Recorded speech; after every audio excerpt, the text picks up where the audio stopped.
চিংড়ি মাছ মাখাই নিছি ভাজি করব যে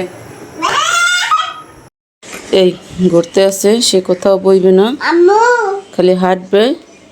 বিশাল একটা গাছ পার্কের সামনেই মরে গেছে, কিন্তু কাটেও নেই। জি যে এই ছিল গেটের সামনে দিয়ে, সামনে একটা রেস্টুরেন্ট আছে অনেক সুন্দর, সবাই ঘোরাফেরা করে তারপর আবার খাওয়া দাওয়া করে। আমরা এখন যাব উপরে, ভিতরে অনেক সুন্দর, দেখতে খুব ভালোই লাগে, মনোমুগ্ধকর পরিবেশটা। এখন আমার কোলে চড়ছে, একটু বসবার জায়গায়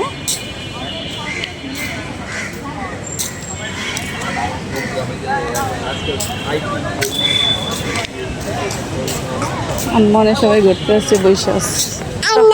আনমনে টাকা দাও, টাটা দাও, টাটা। আমরাও বসবো রে। তারপর তুমি খাবা বিস্কিট, খাবা? খাবা খাবা খাবা। আম একটা কথা, এটা কি আম গাই রে? হারিভাঙ্গা এত বড়? হারিভাঙ্গা তো কানে ছোট ছোট বড় আছে। ও হারিভাঙ্গা খাইনি কোনো সময়, মনে হয় খাইছি আগে, পুলিশেরা তো খাইনি। আবু তুমি আম কয়টা খাবা? চারটে। চারটে? হ্যাঁ সবই চারটে খাইবে, আইসক্রিম খাইবে চারটে, এলে মুরগি আনছে, কাঁঠালে দিচ্ছি দিলাম। আম খাইবে, একটা কাটো না, লাউ কষি আছে। আরে ওটা জিভে লাগে, জিবিতে চাড়ি। সেই সুন্দর কুমার শাক আর ডাটা, ডাটা দিয়ে সুন্দর ডাটা কাঁঠালে দিচ্ছি দিলাম। তবে ডাইল লেগে দোকান যাবে না? এই যে দাও দাও কুমার শাক, তারপর 60 টাকা সাইড। ডাটা কত? ডাটা শাক 20 টাকা।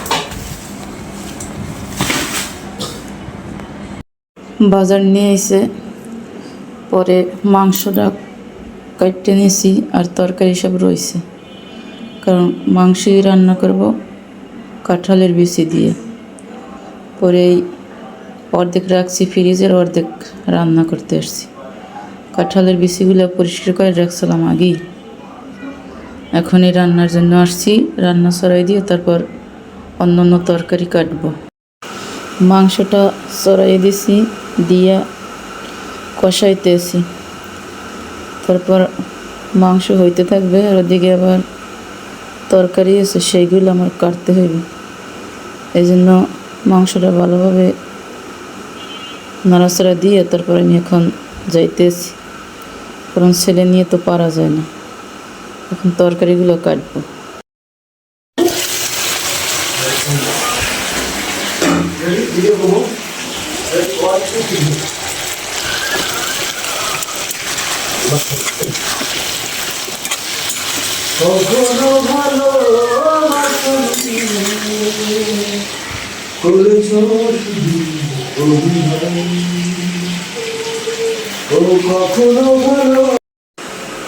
আজকের কম রাঁধছি,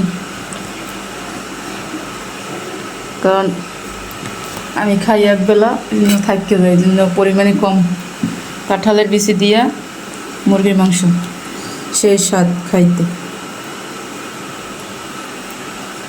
আল্লাহ হাফেজ। আর এটা হয়েছে কলমি শাক।